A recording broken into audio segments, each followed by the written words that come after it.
You're watching TelecomTV's exclusive video coverage of the SDN and OpenFlow event from here in Singapore.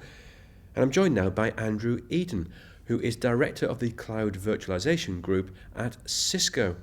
Andrew, thanks for talking with TelecomTV. What are the most critical issues that are facing telcos at the moment? Well, I think one of the biggest issues they've got is how do they compete? The over-the-tops are becoming more and more prevalent, especially in this market. And they're looking for support on how to compete, how to differentiate themselves. That business agility is top of mind there. How do they reduce costs? What are the new service offerings, compelling service offerings, and how can they differentiate themselves with those offerings? So, we hear of SDN and NFV a lot, and cloud, lots of buzzwords, but really they're looking for partnerships and how to take the journey, how to address new market opportunities, how to differentiate themselves. And I spend most of my time having those sorts of conversations with the service providers. And what can they do with their networks to achieve these goals? So they have scale beyond belief. I mean, they touch through mobiles or their fixed networks. They touch many more customers. So they just don't want to become dumb pipe providers for value-added resellers, right, over the tops, if you like. So, having to look at how can they monetize their network assets rather than just providing, telco services, traditional telco services. What are the value-add services they can provide on top of that? We spent a lot of time working with service providers. Cisco's got a long heritage in enterprise, commercial, government, mid-market, etc. How do we connect them to those customers? That's been an ongoing dialogue we've had with them. We've had plenty of successes and we've had plenty of learning experiences. So really, they look to someone like Cisco to help connect the go-to-market side with their traditional network assets. SDN and NFV are opening up the infrastructure market, but are telcos happy to deal with multiple vendors offering targeted niche solutions, or are they still asking for a more portfolio-based approach? I think they're still working through that, to be honest. I mean, we look to partner with our service provider customers and to get a deep, very deep and wide partnership and engagement where we can co-develop. And we can focus on the end user customer, the customer experience, their customer's experience. So rather than trying to sell them infrastructure without understanding what the market opportunity is for them. So talk about monetizing network assets, we're really looking deeply into what the end customers are looking for to help them become more valuable to those customers. Things like their complexity in their network prevents business agility. It prevents them turning on new services quickly. Usually it's a high cost of turning on new services. And often those services, by the time they get to market, someone's come in with a much cheaper, higher value service. Now that's a common problem. Service providers from inception to delivery of a new service can be 12, 18 months.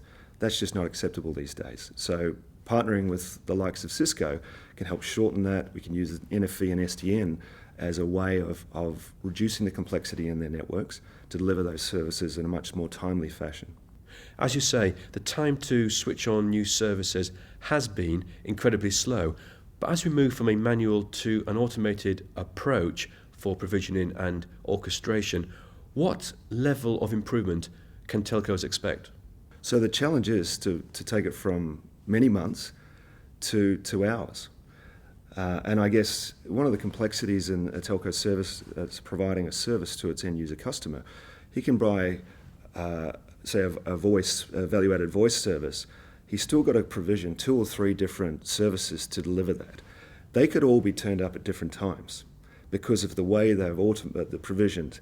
And what we're looking to do is make sure that service chaining happens so they can deliver those in an automated fashion, so they can then deliver those services in a timely fashion. That also gets them able to build for that service much faster, obviously monetizing much quicker, and improving the customer service. There's nothing worse than getting your one part of it provisioned and then 6 months later getting the rest of it provisioned. You can't bill for it until the service is actually all provisioned. So service chaining, automating that, getting them to market in a much more timely fashion.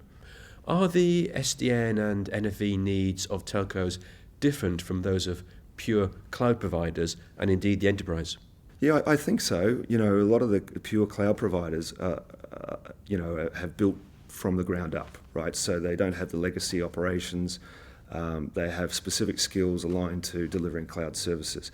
I think, raises a very important point is, more of an application-centric with SDN and NFV and cloud. The industry is going through a real transition in terms of the skill sets that are required. It's one of the biggest issues right now is where do those skills reside?